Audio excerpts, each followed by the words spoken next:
The spate of petrol bomb attacks in Meghalaya continues, with miscreants today targeting 2 police stations and a government office building in Shillong during the early hours. The targeted locations were the Shillong Sadar Police Station, Rinja Police Station and the office of the Meghalaya Government Construction Corporation (MGCC) in Kenchastrace.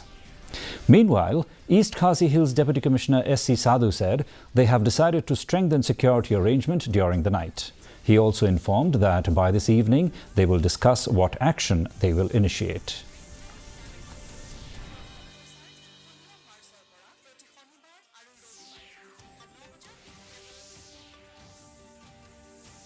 So we are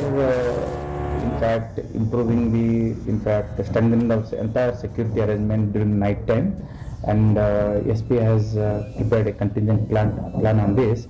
So by today evening, we are discussing with SP and we are discussing on what action we have to initiate, and in terms of identifying the culprits who are perpetrating this kind of attacks.